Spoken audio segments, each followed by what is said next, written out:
ciidamada SSCO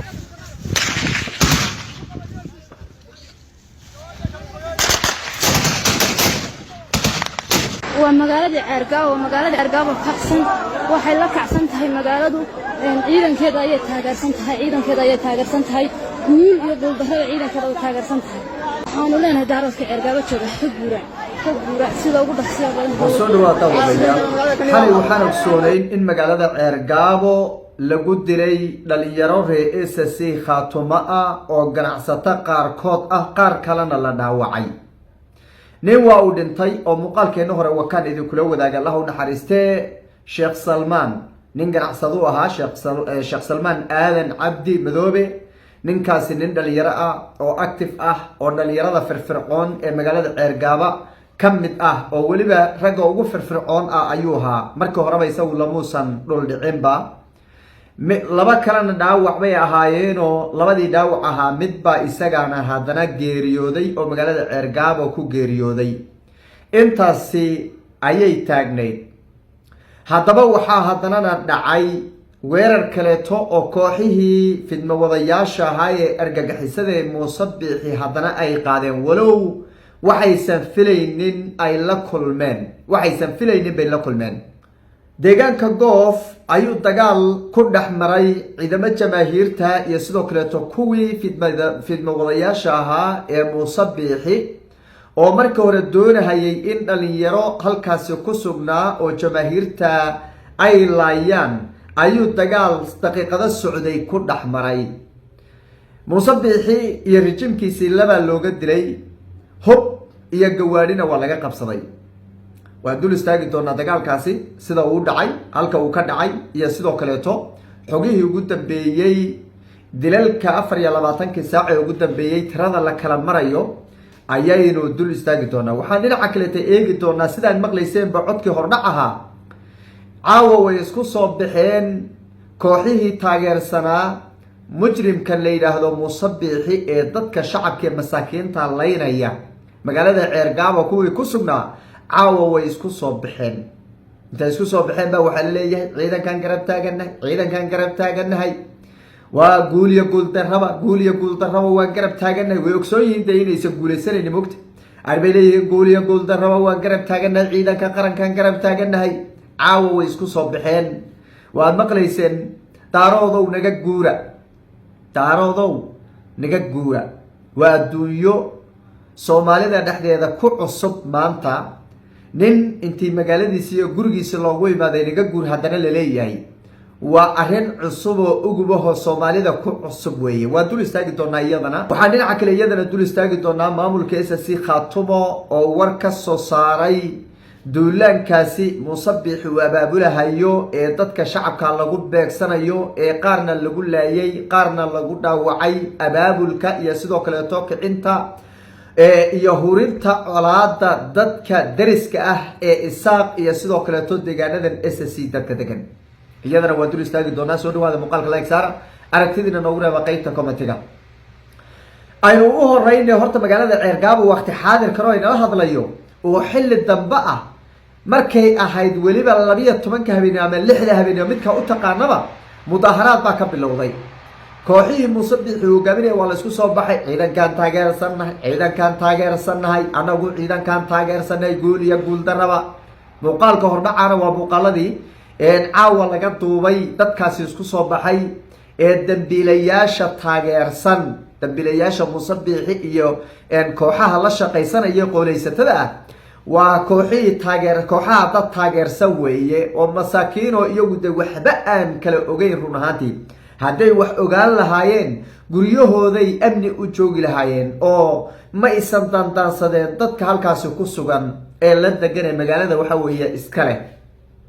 si kastaba dibadbaxyadaasi waa socda ciidan baana lagu taageeri baa la leeyahay dhanka kale magaaladan Cergaabo isla magaaladan hadda dibadbaxu ka socdo xalay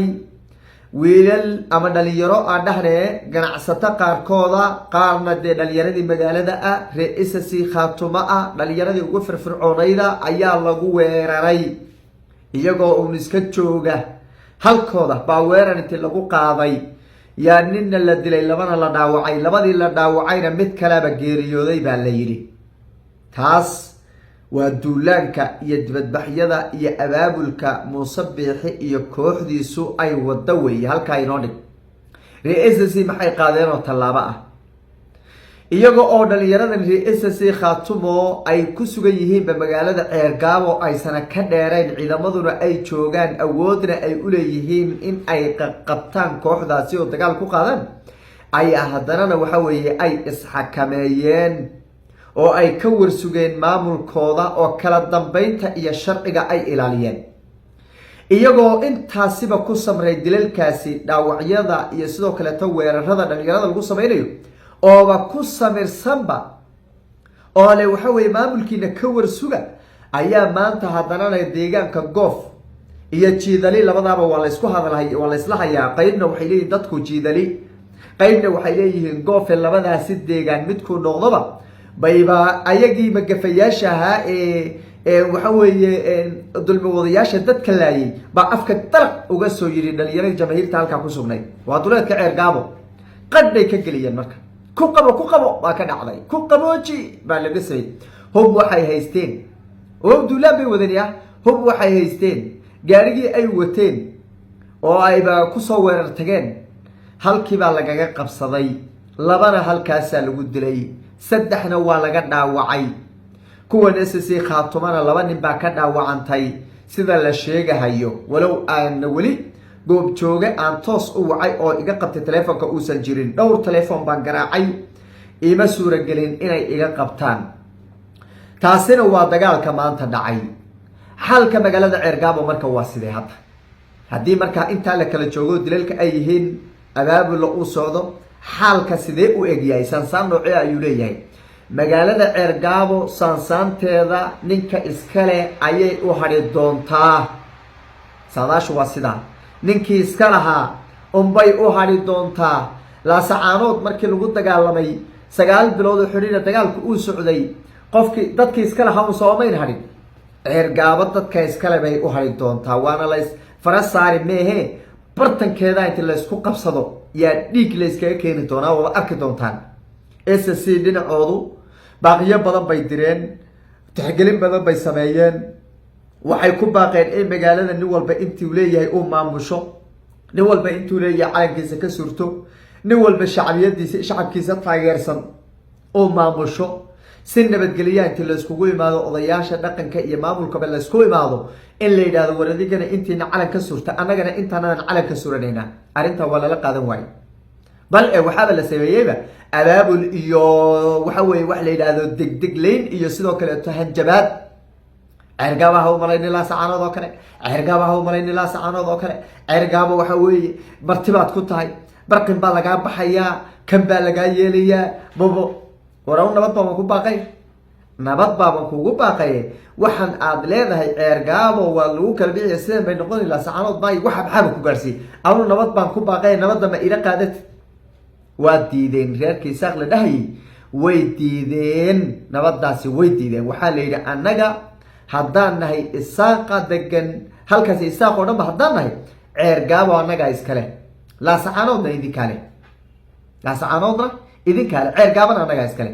waraadu haddaan Ceergaabo leedahay maxaan xildhibaan uga soo galayay maxaan maamul uga soo galayay maxaan awood qaybso ugu joognay maxaan xeer u kala saxino waxa weeye odayaashu dhaqanka ay u imaadeen ay isku imaadeen qodobo loo kala qorto leeyahay qodobada aan ku wada joogno maxaa loo lahaa wixii imaado maxaan u qaybsanaa haddaan ugu leedahay oo aanu kula lahayn waa arrimo marka iyadana taagan magaaladan marka waa lagu kala bixi doonaa abaabul baa socda SSCna waaba la yaqaanayay nimanka jamaahiirta tallaabo mar bay qaadayaan halka maray qaadaana waa la ogsoon doonaa meesha lagaga soo noqdo waa la arki doonaa Muuse Biixina dhalinyaradii waa dhaweedu qorahayay buu meesha isku keenay ayuu moodayaa inay wax qabanayaan dhalinyaradii uu meesha isku keenay dhalinyaradiis ayuu meesha isku keenay marka wuxuu isleeyahay dhalinyarada baa wax qabanayso oo wuxuu leeyahay Ceergaabo looma haweysanayo looma soo dhawaanayo oo looma soo dhawaan karo waxba iska dhicinayaan buu laakiin runtu ha sida ma aha uu garab marsan yahay runtu garab marsan yahay inuu wax fahmana waa diidan yahay waa la isku farasaari doonaa waliba maalinta bariya waaga soo bariyo hadda daqiiqad saacado kooban ilaa hadda ayna la hadlay habeenka horey buu u batay 8 saac bay hadda ku dhowdahay ama labadii habeenimo midka u taqaana bay hadda ku dhowdahay xilligan aan muuqaalkan duubay waagaba ilaahu waraaba uu la tagay bay SSC Khaatumo leeyihiin aan si fiican inagu bayaamiye Muuse Biixina wuxuu ciidan hayay meesha soo keenay faraxa la isla geli doonaa marka 24 saac ee soo socdo ceergaabo dadkiis kalaha ayaa gacanta ku dhigi doono ragay nabadu dhibtayna ilaa rag bay nabadu dhibaysaay ragay nabadu dhibtayna dee macaankeedii bay arki doonaan dhadhamin doonaan nabada macaankeedii abay ayay dhadhamin doonaan maati hadda u deganayd bay gacmaha ku urursan doonaan waana la arki doonaa insha Allah taala dhinaca kale maamulka SSC Khaatumo war ayay ka soo saareen waxa ayna si weyn ugu eedeeyeen Muuse Biixi iyo xukuumaddiisa inay hurinayaan colaada ka taagan magaalada ceergaabo isla markaana dadkaas halkaas lagu laayay ay amarka iyagu ku bixiyeen ciidamadooda ay laayeen ayna noqon doonto mid lagula xisaabtami doono waa lagula xisaabtami doonaa bay dheheen marka taas maamulkuna qodobada adag baa halkaas lagu soo qoray qayb ka mid ah baan hadda dul istaagna waynu eegi doonaa xaaladdu way adag tahay xaaladda ceergaabo aad iyo aad bay u adag tahay aad iyo aad bay u adag tahay caawa habeenay ka daran tahay weligeed ma soo marin waynu eegi doonaa hadduu alla idmo wixii kasoo kordhana muuqaaladeena dambe ayaabaan idinkula wadaagi doonaa waana inaga raaligelinayaa in muuqaalkan uu soo daaho xogtaasi maalinimo ayay soo dhacday markii laga reebo dibadbaxa caawa ka dhacay magaalada ceergaabo laakiin anigu mashquul baan ahaa safar yar baan aaday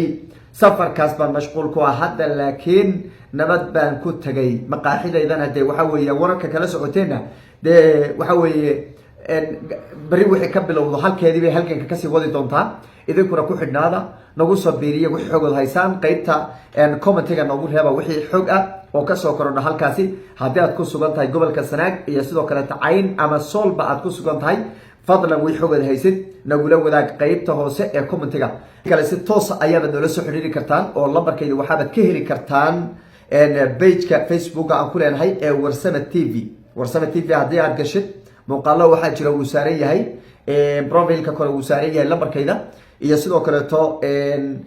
waxaa jiro kale to iyadana page-ka dhexdiisana lambarkayda saxda ee WhatsApp kale ayaa ku jira meel walba joogtaanba nala socdo insha Allah taala ayna soo socdo xogaha wixii aad haysaan xoga noo soo gudbiya